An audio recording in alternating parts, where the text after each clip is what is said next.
கிறிஸ்து இயேசுவுக்குள் அன்பாய் அழைக்கப்பட்ட அன்புக்குரிய சகோதர சகோதரிகளே, உங்கள் யாவருக்கும் கிறிஸ்துவுக்குள்ளான அன்பின் வாழ்த்துதலை முதலாவது தெரிவித்துக் கொண்டு, இந்த நாளை, இந்த பொழுதை நம் வாழ்நாளில் காண செய்த பிதாவாகிய தேவனுக்கு அவருடைய நேசகுமாரன் இயேசு கிறிஸ்து மூலமாக மீண்டும் ஒரு தரம் நன்றிகளை எடுத்துக்கொள்வோம். இன்றும் கூட விசேஷ விதமாய் நம்ம கூடி வந்திருக்கிற இந்த நோக்கம், நம்மை ஒரு படி ஆவிக்குரிய வளர்ச்சியில் நம்ம முன்னேற்றிக் கொள்வதற்கு, அதற்கு உறுதுணையாக இருப்பது வேத வசனம் மட்டுமே. ஒருவன் போதித்தால் வேத வாக்கியங்களின்படி போதிக்க கடவன் என்ற தேவனுடைய கட்டளையின்படி இன்றும் கூட வேத வாக்கியங்களின்படி நாம் ஒரு சில விஷயங்களை ஆராய்ந்து அறிந்து கொள்ள இருக்கிறோம். ஸோ இந்த பாடத்தோட முடிவில் உங்களுக்கு ஒரு சில கேள்விகள் எழும்பலாம். ஏன் இந்த மாதிரி டேட்டா ஓரியன்டான விஷயங்களை நம்ம பார்க்குறோம்? ஜஸ்ட் இன்ஃபர்மேஷன் தானே இது அப்படின்ற ஒரு டவுட் எழும்பலாம். பட் அதோட விளக்கம் என்ன அப்படின்னா, என்னையும் என் பிதாவையும் அறிகிற அறிவிலே வளருங்கள் அப்படின்றார். ஸோ அந்த அறிகிற அறிவிலே அப்படின்றதுடைய சூப்பர்ஃபிஷியல், அதாவது இந்த பேசிக் நாலேஜ் தான் இந்த இந்த இன்ஃபர்மேஷன் ஓரியன்ட். அதுதான் வெறும் செய்தி. இது அறிஞ்சால் தான் அடுத்து தேவனுடைய திட்டத்தின் ஆழம் அகலத்தை நம்ம அறிய முடியும். ஸோ இது அறியாமல், அடிப்படையை அறியாமல் நம்ம தேவனுடைய திட்டத்தை அறியறதுக்கு வாய்ப்பே இல்லை அப்படின்னு சொல்கிறார். அதனால தான் என்னையும் என் பிதாவையும் அறிகிற அறிவிலே வளருங்கள். ஸோ இது அடிப்படையை தான் நம்ம பார்த்துட்ருக்கோம். ஸோ அதன் அடிப்படையில் இன்றும் கூட நம்ம பார்க்குற அடிப்படையான ஒரு விஷயம் என்னன்னு பார்த்தீங்கன்னா அன்பு. சரிங்களா? ஸோ அன்பு குறித்து நம்ம 1000 பேசலாம், உலகத்துலேயும் பேசுவாங்க. ஸோ அன்பு தான் கடவுள், அன்பே கடவுள், கடவுள் அன்பாகவே இருக்கிறார். ஸோ இந்த மாதிரி மனித காரியங்கள், மனித போதனைகள் நிறைய இருக்கிறத நம்ம பார்க்குறோம். அதெல்லாம் தப்பு இல்லை, அன்பு தான் கடவுள்ன்றதில் எந்த வகையான தப்பும் இல்லை. ஆனால் வேதம் அன்பு குறித்து என்ன சொல்லுது அப்படின்றத இன்றைக்கி ஆராய்ந்து புரிஞ்சுக்க போகிறோம். ஏன்னா நம்ம ஜீவனுள்ள தேவனை நம்ம வணங்கி வரோம். அதான் அதில் முக்கியமான விஷயம். சரிங்களா? ஏன் அன்பே கடவுள் அப்படின்னா, அங்கே கடவுள்கிட்ட முட்டி மோதி பார்த்து எதுவும் கிடைக்கல அப்படின்னா, அப்போ மனித காட்டுற அன்பு தான் கடவுள் அப்படின்ற லெவலுக்கு மனுஷன் போயிடுறான். இங்கே அப்படி இல்லை. ஜீவனுள்ள தேவனை நம்ம வணங்குறதுனால அந்த தேவன் அன்பை எப்படி வெளிப்படுத்துகிறார், எப்படி வெளிப்படுத்த சொல்கிறார், எப்படி வெளிப்படுத்தி இருக்கிறார் அப்படின்றத பார்க்க போகிறோம். சரிங்களா? ஓகே. ஸோ அன்பு அப்படின்னா நமக்கு நல்லா தெரியும். தமிழில் பார்த்திங்கன்னா நிறைய வார்த்தை விளையாட்டு இருக்கும். அன்பு, பாசம், நேசம், பிரியம், காதல். சரிங்களா? இதெல்லாம் பார்த்திங்கன்னா தமிழில் உள்ள ஒரு சில வார்த்தைகள் ரொம்ப அழகான வார்த்தைகளாக இருக்கும்.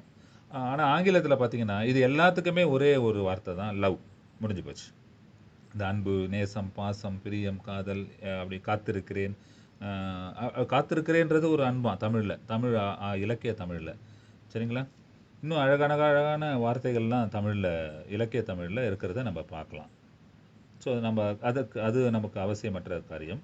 அதனால் நம்ம கண்ணியம் அப்படின்றதே ஒரு ஃபாண்ட்னஸ், ஒரு அஃபெக்ஷன், ஒரு லவ் அப்படின்றாங்க தமிழில். ஸோ இப்படி தமிழில் பார்த்திங்கன்னா நிறைய வார்த்தைகள் இருக்குது. ஆனால் ஆங்கிலத்தில் ஒரே ஒரு வார்த்தை, லவ் தான். நீங்கள் அம்மாவை சொல்லணுன்னாலும் லவ் தான். I love my mummy, I love my daddy. நாய்க்குட்டியை சொல்லணுன்னாலும் ஐ லவ் மை டாக். இல்லை சாக்லேட் சொல்லணுன்னாலும் ஐ லவ் மை சாக்லேட்ஸ். அவ்வளோதான். ஸோ ஒரே வார்த்தை தான். அதை தாய் தந்தையரை சொல்லணுனாலும் ஒன்று தான், நாய்க்குட்டியை சொல்லணுனாலும் ஒன்று தான், இல்லை வேறு எதை சொல்லணுனாலும், பொருள் ஜடத்தை சொல்லணுனாலும் அதே தான். ஸோ இது ஆங்கிலத்தில் இருக்குது. ஆனால் நம்மளுடைய அந்த ஜீவனை தருகிற வார்த்தைகள் அடங்கிய வேதம் எபிரேய பாஷையிலையும் கிரேக்க பாஷையிலும் எழுதப்பட்டதுன்றது உங்களுக்கு நல்லா தெரியும். பழைய ஏற்பாடு எபிரேய பாஷையும் புதிய ஏற்பாடு கிரேக்க பாஷையிலும் எழுதப்பட்டிருக்கிறது அப்படின்றது நல்லா தெரியும். ஸோ அப்போது அந்த பாஷை ஏன்ஷியன்ட் லாங்குவேஜஸில் க்ரீக் வரும், நமக்கு நல்லா தெரியும். ஹீப்ரு, க்ரீக்கு, தமிழ், இதெல்லாம் ஏன்ஷியன்ட் லாங்குவேஜஸில் வரும். அப்போ அதில் தேவன் ரொம்ப அழகாக எழுதி வச்சுருக்கும்போது அதில் இந்த மாதிரி அன்பை குறித்து என்ன இருக்குது அப்படின்னு பார்க்க போகிறோம்.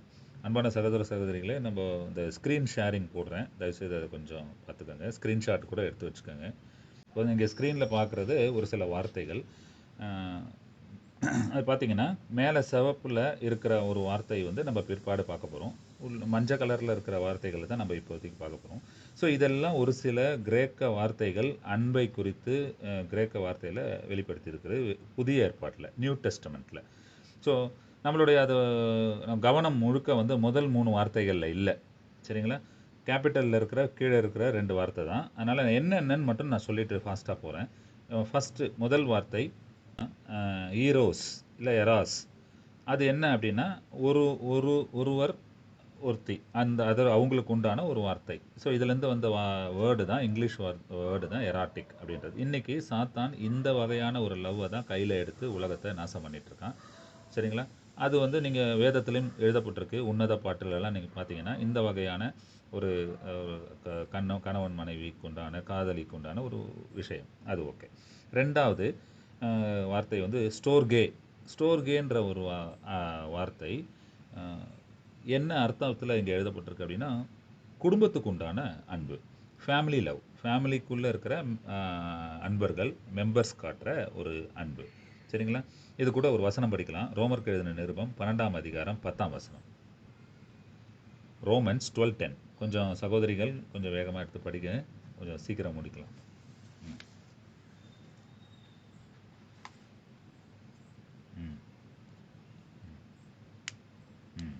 அப்போ பாருங்க, இந்த இடத்துல சகோதர சிநேகம்னு அவர் சொல்கிறது என்னென்னா, வெறும் ஃப்ரெண்டு இல்லை, ஃபேமிலி மெம்பர்ஸை சொல்கிறார்.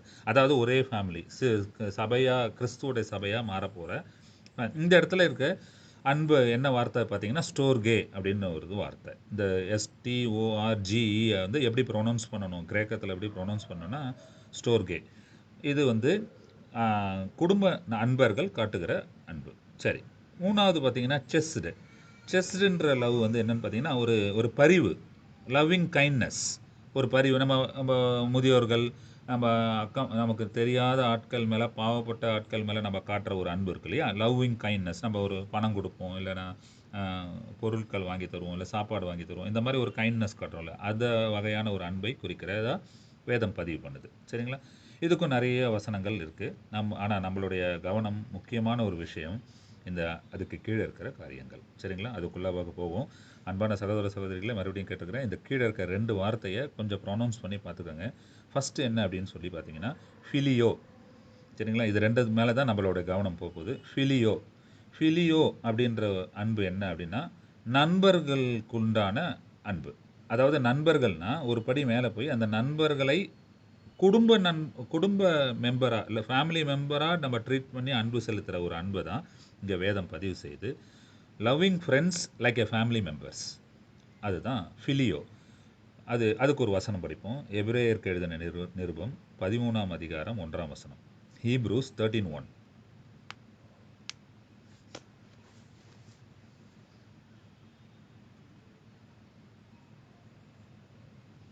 ஓகே. சகோதர சிநேகம் நிலைத்திருக்க கடவுது. ஸோ இங்கே தான் இந்த இடத்துல பார்த்தீங்கன்னா, சகோதர ஸ்நேகம், தமிழில் பார்த்தீங்கன்னா ஸ்நேகம், இதெல்லாம் வார்த்தைகள்லாம் எல்லாம் ஒரே அடிப்படையில் வராது. ஒவ்வொரு காரியத்துக்கும் ஒன்று மாதிரி வரும். இப்போ அன்பு அப்படின்னா அம்மா அப்பா, பாசம், நேசம், தங்கைகள், தம்பிகள், இந்த மாதிரி. நேசம் அப்படின்றது வேற ஒரு விஷயம். அதாவது ஃப்ரெண்ட்ஷிப், பிரியம், காதல், இதெல்லாம் ஒவ்வொரு வகையான அன்பை ஒவ்வொரு வார்த்தை குறிப்பிடும். ஸோ அந்த மாதிரி இங்கே இந்த ஃபிலியோ என்ற வார்த்தை கிரேக்க பாஷையில் வந்து நண்பர்களுக்குள்ள அன்பு செய்வது, அந்த நண்பர்களை நம்மளுடைய குடும்ப நண்பர்களாக, அதாவது ஃபேமிலி மெம்பர்ஸாக அன்பு செய்வது தான் ஃபிலியோ. இது ரொம்ப ரொம்ப முக்கியமான ஒரு விஷயம் என்னென்னா, இது மனிதர்கள் ஒரு மனிதன் இன்னொரு மனிதன்கிட்ட காட்டக்கூடிய ஒரு அன்பு. இந்த அன்புக்கு ஒரு எதிர்பார்ப்பு இருக்கும். சரிங்களா? Love with expecting, love with expecting something. அதாவது ஒரு எதிர்பார்ப்போடு இருக்கக்கூடிய ஒரு அன்பு. நான் உங்களை அவ்வளோ நேசித்தேன், உங்ககிட்ட இதெல்லாம் நான் எதிர்பார்த்தேன் அப்படின்னு சொல்லக்கூடிய ஒரு அன்பு. இது மனிதர்கள் இன்னொரு மனிதர்கள் மேலே வைக்கக்கூடிய ஒரு அன்பு. சரிங்களா? ஓகே. இது கடைசியாக புதிய ஏற்பாட்டில் கடைசியாக ஒரு வார்த்தைக்குள்ளே வரப்போகிறோம். அகாப்பே. இந்த AGAPE அந்த வார்த்தை என்னன்னு சொல்லி பார்த்தீங்கன்னா அகாப்பே. அன்பான சகோதரர்களே, இதை கொஞ்சம் ப்ரொனவுன்ஸ் பண்ணி பார்த்துக்கோங்க உங்களுக்குள்ள. ஃபிலியோ அப்படின்றது மனிதர்கள் மேன்கைண்ட் டு மேன்கைண்ட் காட்டுற ஒரு அன்பு. அதுக்கு ஒரு எதிர்பார்ப்பு இருக்கும். சரிங்களா? அதாவது செல்ஃபிஷாக இருக்கும்ன்றது தான் அப்படி சொல்கிறது. ஏதோ ஒரு எதிர்பார்ப்போட தான் அந்த அன்பு இருக்கும். ஏதோ ஒரு அன்பு, ஏதோ ஒரு எதிர்பார்ப்பு. சரிங்களா? அது பொருளாக இருக்கலாம், இல்லை திரும்ப அன்பு செய்யக்கூடிய ஒரு விஷயமா இருக்கலாம், இல்லை ஒரு அக்கறை நான் இவ்வளோ பண்ணேன், எனக்கு அக்கறை காட்டல, அன்பு காட்டல, மரியாதை கொடுக்கல அப்படின்ற ஒரு விஷயமா இருக்கலாம். ஏதோ ஒன்று, அவ்வளோதான் மனுஷங்க. சரிங்களா? ரைட். ஆனால் அடுத்த ஒரு வார்த்தை பாருங்க, வேதத்தில் பதிவு செய்யப்பட்டிருக்கு. இதற்கு ரொம்ப அழகாக தேவன் இம்பார்ட்டன்ஸ் கொடுக்குறாரு. இது என்ன அப்படின்னா அகாப்பே. சரிங்களா? இது என்ன அப்படின்னா selfless unconditional love towards human or towards God. அதாவது கடவுள்கிட்டையும் கடவுள் நம்மகிட்டையும் தேவன் நம்மகிட்டையும் காட்டக்கூடிய மிக அழகான எந்த விதமான எதிர்பார்ப்புமற்ற எந்த விதமான கண்டிஷனும் இல்லாத ஒரு அன்பு. சரிங்களா? Selfless and unconditional love. இது முடியுமா? இது மனுஷங்களால் முடியுமா அப்படின்னா தேவன் சில விஷயங்களை இங்கே சொல்ல வர்றாரு. அதை தான் பார்த்துட்டு இந்த பாடத்தை முடிக்க போகிறோம். சரிங்களா? யோவான் 3ஆம் அதிகாரம் 16ஆம் வசனம். யோவான் 3ஆம் அதிகாரம் 16ஆம் வசனம்.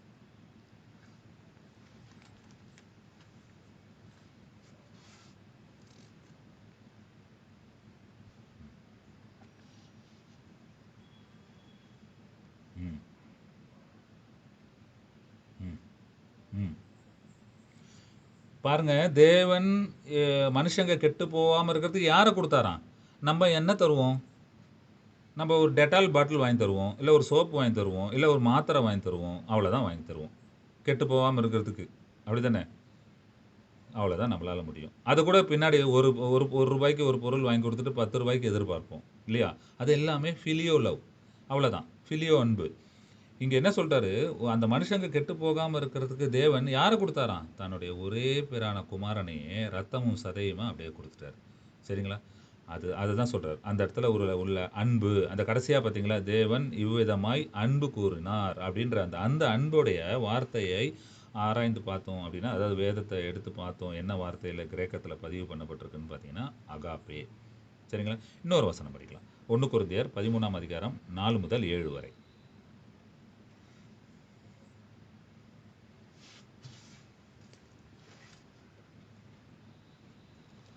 1 கொரிந்தியர் 13 4 முதல் 7 வரை.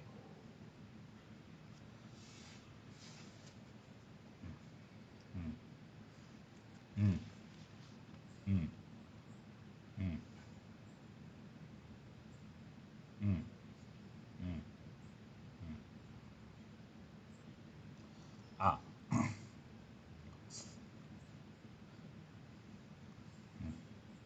பாருங்க, என்ன அழகாக சொல்லிட்டார் பாருங்க. சகலத்தையும் நம்பும், சகலத்தையும் சகிக்கும். இது எந்த அன்பு? தேவன் நம்ம மேலே காட்டின அன்பு. Selfless unconditional love. சரிங்களா? இந்த அன்பு இந்த மனுஷங்க எல்லாரும் தேவனை நேசிக்கிறாங்களா? தேவனை விசுவாசிக்கிறாங்களா? இல்லை. ஆனால் அவருடைய நேசகுமாரனை கொடுத்தது எல்லா மனுஷங்களுக்காக தான்.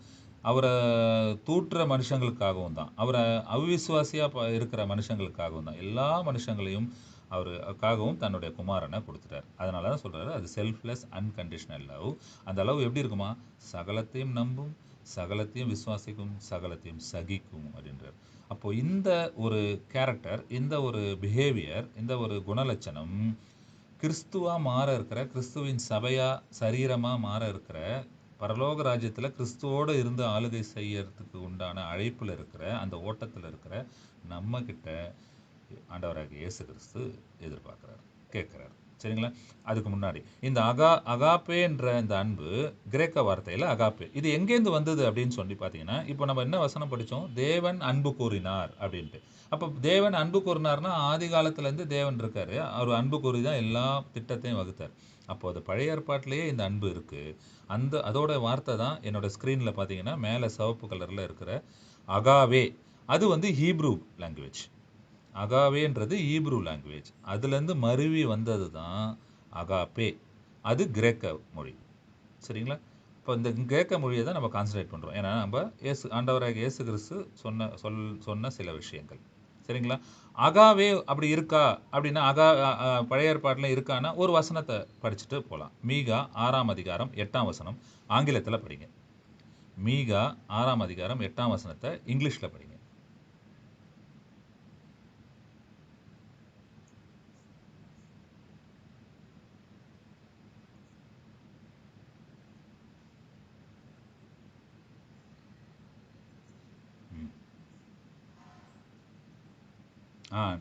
To work.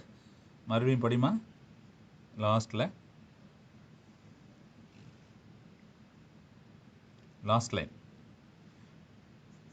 ம் டு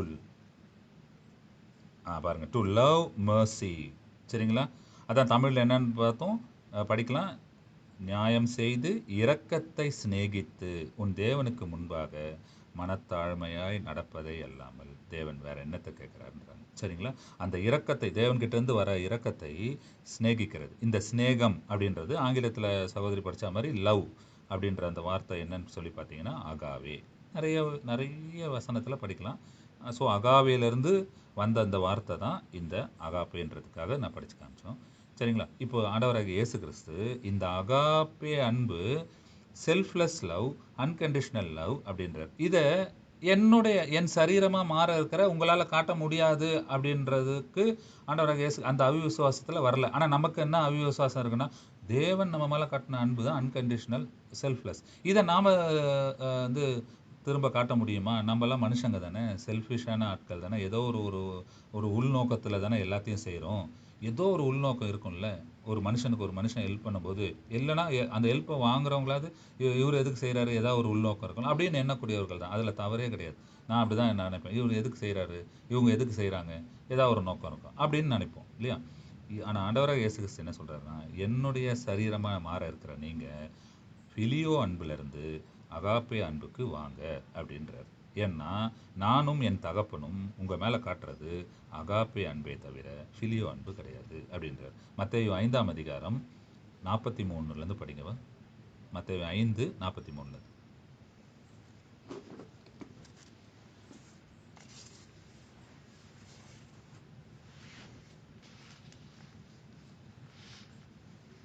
சிஸ்டர் கொஞ்சம் சீக்கிரம் எடுத்து படிங்க. 43.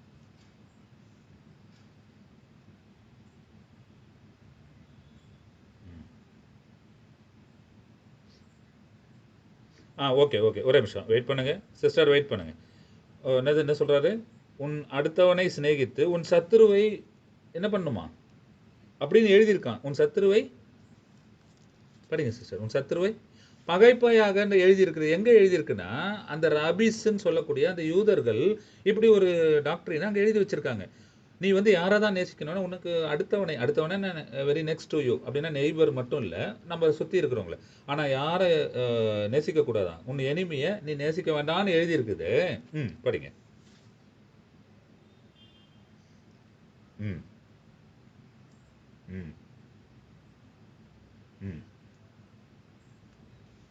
ம் ம் பாருங்க, இதுதான் அகாப்பே லவ் வந்து என்னன்னு சொல்லிச்சு, பழைய ஏற்பாடு என்னன்னு சொல்லிச்சு, இரக்கத்தை சிநேகித்து.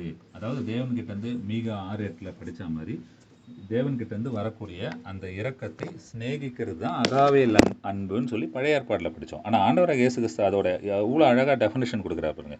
ஒன்றும் இல்லை, அகாப்பே அன்புன்றதோடைய தாற்பயம், ஆழம், அகலம் என்ன அப்படின்னா, லவ் யுவர் எனிமீஸ்.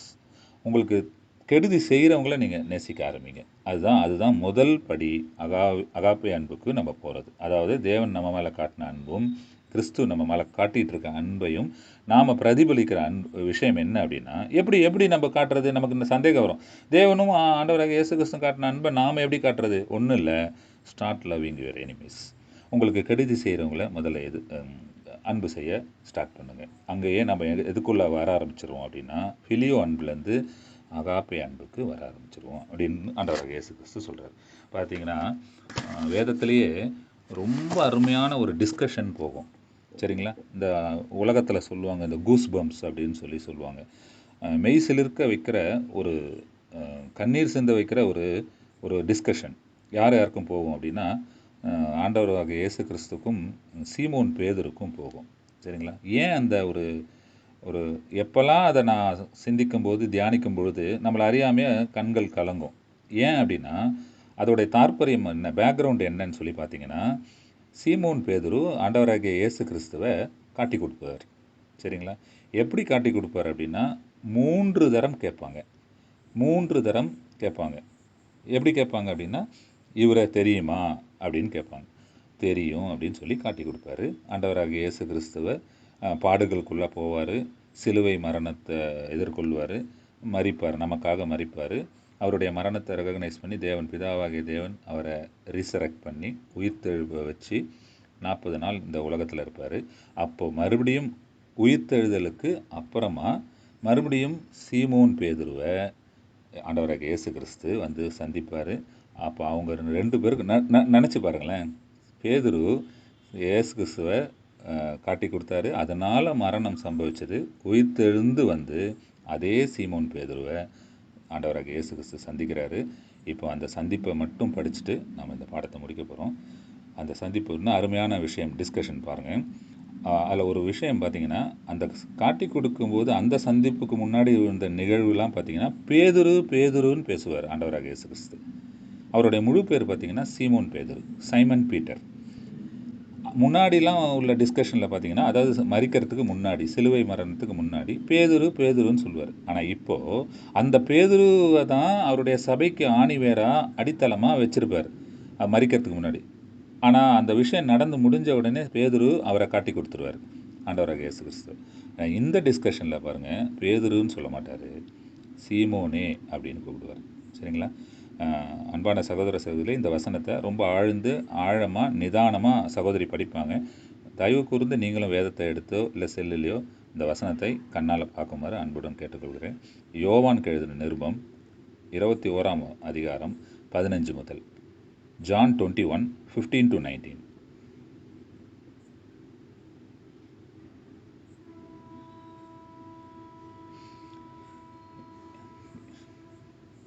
மெதுவா சிஸ்டர்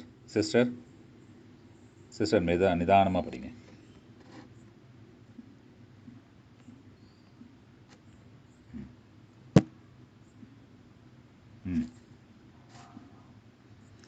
என்ன கூப்பிடுறாரு? என்ன கூப்பிடுறாரு? சீமோனே. பேதுருன்னு கூப்பிடல, சீமோனே அப்படின்னு கூப்பிடுறாரு. என்ன கேட்குறாரு? முதல்ல கேட்குறாரு, படிங்க சிஸ்டர். பாருங்க, இவர்களிலும் அங்கே யாரெல்லாம் இருக்காங்கன்னா அப்போஸ்தலர்ஸ், சீஷர்கள்லாம் இருக்காங்க. இவங்களை விட இல்லைன்னா இவங்க என்ன நேசிக்கிறத விட நீ என்னை அதிகமாக நேசிக்கிறாயா அப்படின்னு கேட்குறாரு. அன்பான சகோதர சகோதரிகளே, நம்ம 2 வார்த்தை பார்த்தோம். யாராவது சொல்ல முடியுமா என்ன 2 வார்த்தை ரொம்ப அதிகமாக நம்ம கவனமாக பார்த்தோம்னு சொல்லி? எந்த கிரேக்க வார்த்தையை 2 வார்த்தையை பார்த்தோம்?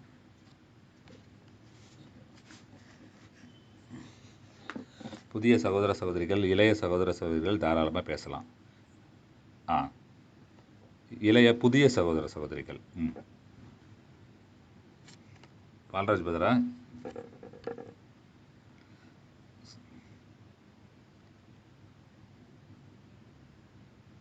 என்னென்ன பார்த்தோம்? வேற யாராவது?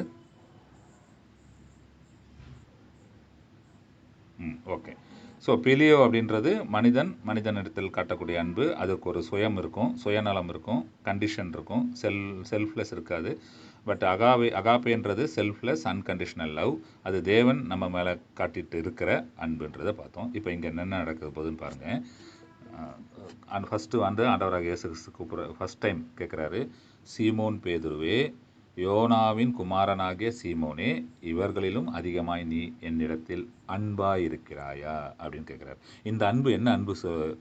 எந்த வார்த்தையை பிரயோகப்படுத்துகிறாரு தெரியுங்களா ஆண்டவராக இயேசு கிறிஸ்து? சரிங்களா? அகாப்பே அன்பை பிரயோகப்படுத்துகிறார். நீங்கள் இதெல்லாம் மறைவுலாம் கிடையாது, இதெல்லாம் ஓப்பனாகவே இருக்குது நம்ம வேதத்தில். இங்கே போய் அந்த வார்த்தையை குறித்து நீங்கள் எடுத்து பார்த்தீங்கன்னா எந்த வார்த்தை கிரேக்க வார்த்தை பிரயோகப்பட்டிருக்குன்னு பார்த்துக்கலாம். ஓப்பன் தான் இது.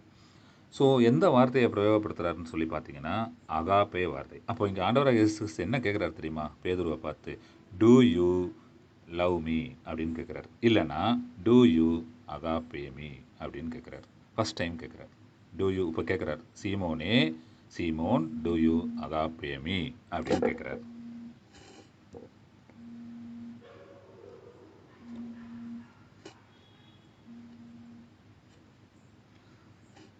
சரிங்களா? டூ யூ கேட்குதுங்களா சகோதர சகோதரியா? கேட்குதா என்னோட வாய்ஸ்?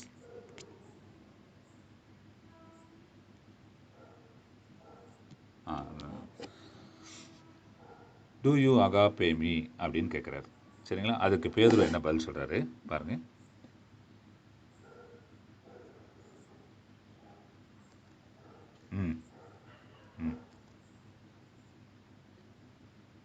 என்ன சொல்றாரு பாருங்க.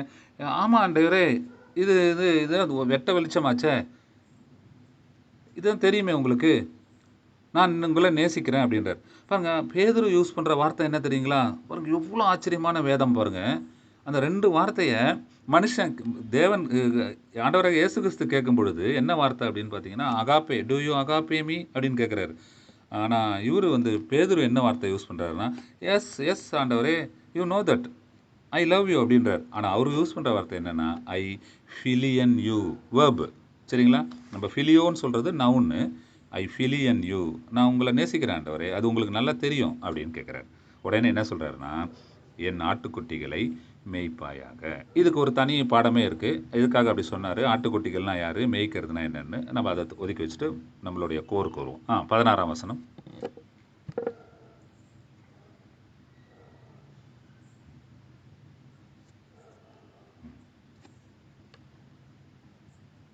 ம். மறுபடியும் செகண்ட் டைம். இப்போ 2வது தரம் கேட்குறாரு. மறுபடியும் அதே தான் கேட்குறாரு. சீமோன், டூ யூ அகாப்பே மீ அப்படின்னு கேட்குறாரு. சரிங்களா? இப்பயும் சீமோன் என்ன சொல்றாரு பாருங்க. படிங்க. ம் ம் ம் ஆ செகண்ட் டைமும் அதே வார்த்தை தான் பேதுரு சொல்கிறாரு. எஸ் ஆண்டவரே, ஐ ஃபிலியன் யூ அப்படின்னு சொல்கிறாரு. சரிங்களா? இப்போ 3ஆம் தரம். 3 தரம். இந்த 3ன்றது ரொம்ப ரொம்ப யூனிக்கான விஷயம். ஏன்னா இதே 3ஆல தான் பேதுரு ஆண்டவராக இயேசு கிறிஸ்துவை அங்கே காட்டி கொடுத்தாருன்றது நான் ஆரம்பத்தில் சொன்னேன் இல்லையா? இப்போ 3ஆம் தரம்.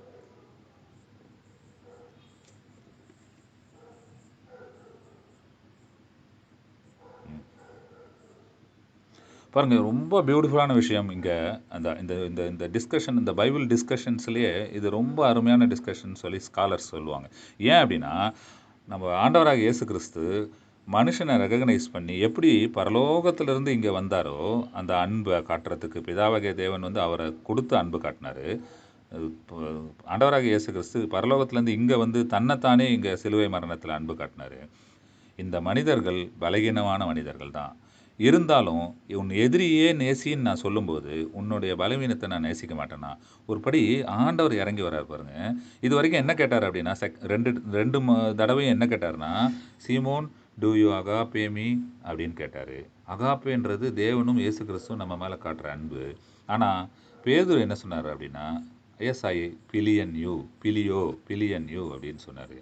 இப்போ ஆண்டவரே இறங்கி வர்றார். 3வது தடவை கேட்கும் பொழுது என்ன கேட்குறாரு அப்படின்னா, சீமோன் டூ யூ பிலியன் மீ அப்படின்னு கேட்குறாரு. பிலியோன்ற வார்த்தையை ஆண்டவராக இயேசு கிறிஸ்து 3வது தரம் கேட்குறாரு.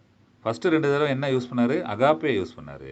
ஆனால் 3வது தரம் என்ன யூஸ் பண்ணுறாரு அப்படின்னா, பிலியோ யூஸ் பண்ணுறாரு. படிங்க சிஸ்டர்.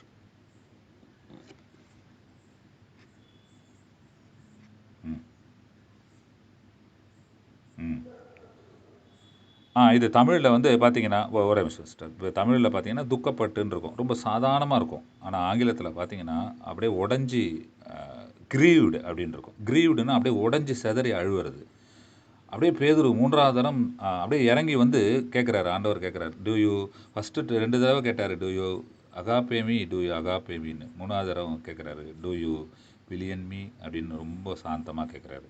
அப்படியே பேதுரு அந்த தாற்பயம் எதுக்கு தேவன் ஆண்டவராக இயேசு கிறிஸ்து இப்படி 3 தடவை என்ன கேட்குறாருன்றதை நல்லா புரிஞ்சுட்டார். ஃபஸ்ட்டு 2 தடவை என்ன சொன்னார்?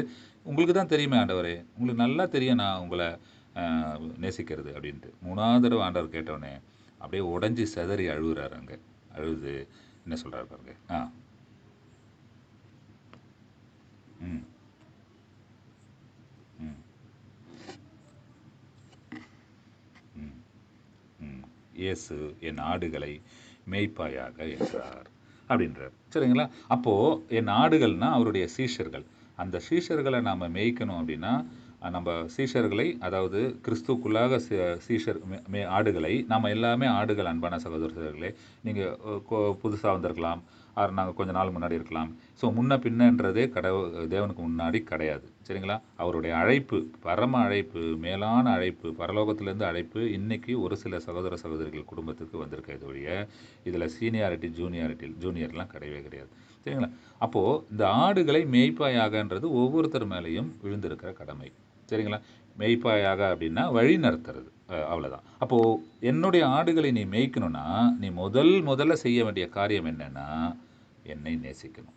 டூ யூ அகாப்பே மீ அப்படின்னு கேட்டார்.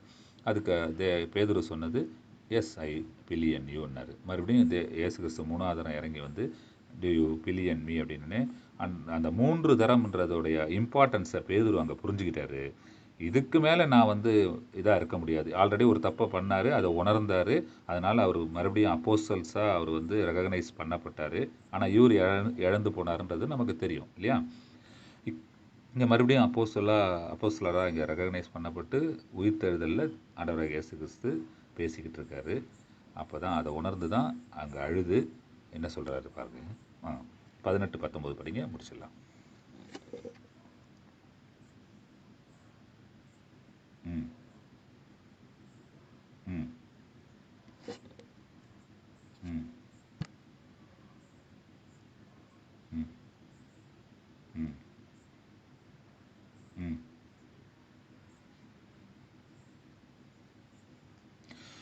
இது என்ன, இந்த வசனம் என்ன அப்படின்னா அன்பான சகோதரர்களே, இது ஒரு ப்ராஃபஸி. சரிங்களா? இது ஒரு தீர்க்க தரிசனம். அதாவது பின்னாடி யோவான் எப்படி மரிக்க போறாரு, மிக மிக கொடூரமான ஒரு மரணத்துக்குள்ளாக போக போறாரு. அதை தான் ஆண்டவராக இயேசு கிறிஸ்து இங்கே சொல்லி காட்டுறாரு.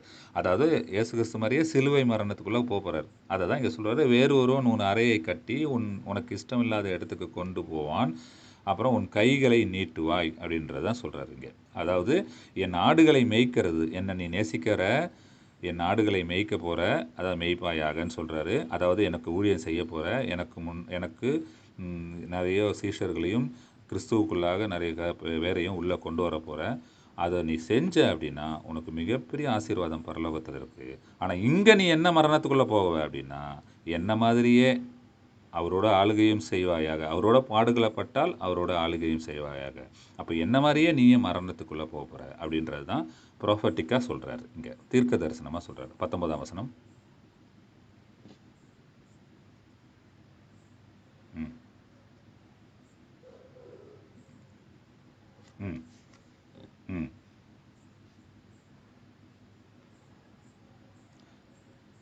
அவ்வளோதான். சரி, என்ன சொல்கிறாரு பாருங்க. இதை சொல்லிட்டு நீ இப்படி தான்ப்பா மறிப்ப, என்னை பின்பற்றுவா. அப்போ ஆண்டவராக இயேசு கிறிஸ்துவை நாம் பின்பற்றி வரணும் அப்படின்னா கட்டாயமாக முதல்ல அவரை நேசிக்கணும். அவரை நேசிக்கணும் அப்படின்னா அவருடைய கட்டளைகள் தெரியணும். அவருடைய கட்டளைகள் தெரிஞ்சால் மட்டும் போதாது, அவருடைய கட்டளைகளுக்கு நாம் கீழ்ப்படியணும். அவருடைய கட்டளைகளுக்கு நாம் கீழ்ப்படியணும் அப்படின்னா அவரையும் அவருடைய தந்தையாகிய பிதாவாகிய தேவனையும் நம்ம அணுவாக புரிஞ்சிக்கணும். அதற்கு வேதத்தை நாம் கட்டாயமாக ஆராய்ஞ்சு பார்க்கணும். வேதம் மட்டும்தான் நமக்கு தெளிவை தரும், விடுதலையை தரும். வேறு எந்த மனித போதனையும் விடுதலையை தராது, ஜீவனையும் தராது, பரலோக ஆசீர்வாதத்தையும் தராது. வேறு எந்த காரியங்களும் நமக்கு ஜீவனை தரவே தராதுன்றது தான் இங்கே ஆண்டவராகிய இயேசு கிறிஸ்து சீமோன் பேதுரு வழியாக நமக்கு சொல்லக்கூடிய ஒரு மிகப்பெரிய பாடம். அப்போது நம்மளால் அகாப்பே அன்புக்குள்ளே போக முடியாதா அப்படின்ற ஒரு கேள்வி உங்களுக்கெல்லாம் எழும்பும். கட்டாயமாக முடியும். அதை தான் நம்ம ஆல்ரெடி போன இதிலேயே பார்த்தோம். கட்டாயமாக உன்னாலேயும் முடியும். அவர் இறங்கி வந்து சீமோன் பேதுரு அங்கே உடஞ்சிட போகிறாருன்றதுக்காக இறங்கி வந்து சரி ஓகே பிலியோல் அன்பு டியூ யூ பிலியன் மீ அப்படின்னு கேட்குறாரு. சரிங்களா? ஆனால் நாமளும் அகாப்பே அன்பை கட்டாயமாக சகோதர சகோதரிகளுக்கு முன்னாடி ஒருவருக்கு ஒருவர் காட்டியே ஆகணும். அப்போ தான் நம்ம பிதாவாகிய தேவனையும் இயேசு கிறிஸ்துவையும் சரியாக புரிஞ்சுக்கிட்டதுக்கு உண்டான ஒரு அடையாளம். சரி, இதை புரிஞ்சுப்பாங்களா? அந்த அன்பை நம்ம ஒருத்தர்கிட்ட அகாப்பே அன்பு காட்டுறோம், அதாவது எந்த விதமான செல்ஃப்லெஸ்ஸும் இல்லாமல், மோட்டிவ் இல்லாமல், கண்டிஷன் இல்லாமல் ஒரு அன்பை காட்டுறோம்னா அந்த சகோதர சகோதரிகள் புரிஞ்சுப்பாங்கன்னா எஸ் கட்டாயமாக ஒரு பீரியடில் புரிஞ்சுப்பாங்க. புரியலையானா நிதானமாக நீடிய பொறுமையோடு இருந்து அவங்களுக்கு வசனத்தின் அடிப்படையில் கொடுக்கணும் அப்படின்னு சொல்லி பவுல் சொல்கிறாரு. சமயம் வாய்த்தாலும் வாய்க்காவிட்டாலும் வேத வாக்கியங்களின் அடிப்படையில் அவங்களுக்கு நம்ம சொல்லியே ஆகணும். கட்டாயமாக ஒரு காலங்களில் அந்த அன்பை வந்து புரிஞ்சுப்பாங்க, அகாப்பே அன்பை. எப்படி இந்த உலகம் இயேசு கிறிஸ்துவோட அன்பை இன்னும் முழுமையாக புரிஞ்சுக்கலையோ, அந்த அகாப்பே அன்பை புரிஞ்சுக்கலையோ, அந்த மாதிரி உங்களுக்கும் நமக்கும் இந்த அகாப்பே அன்பை காட்டும் பொழுது கட்டாயமாக பாடுகள் வரும், அவமானங்கள் வரும், அசிங்கங்கள் வரும். இந்த சொசைட்டி புரிஞ்சிக்காது. ஏன்னா என்னுடைய பார்வை என்றைக்குமே ஏதோ ஒரு நோக்கம் இருக்கும் அப்படின்னு தான் பார்ப்போம். அது தப்பே கிடையாது. இந்த உலகம் நம்ம மேலே திணிச்சு வச்சுருக்கு. ஆனாலும் நம்ம கடமை என்ன அப்படின்னா என் ஆடுகளை மெய்ப்பாயாகன்னு சொன்ன ஆண்டவராக இயேசு கிறிஸ்து காட்டின அதே அது அகாப்பை அன்பை பிதாவாகிய தேவன் காட்டின அகாவே அன்பை நாமும் ப்ராக்டிஸ் பண்ண வேண்டிய ஒரு கடமைக்குள்ள கட்டாயமாக இருக்கிறோம். சரிங்களா? அது மட்டும்தான் நமக்கு விடுதலையை தரும். அன்பான சகோதர சகோதரிகளே, கடைசியாக ஒரு வசனத்தை படித்து இந்த பாடத்தை முடிப்போம். படிங்க சிஸ்டர். யோவான் 8ஆம் அதிகாரம் 32ஆம் வசனம்.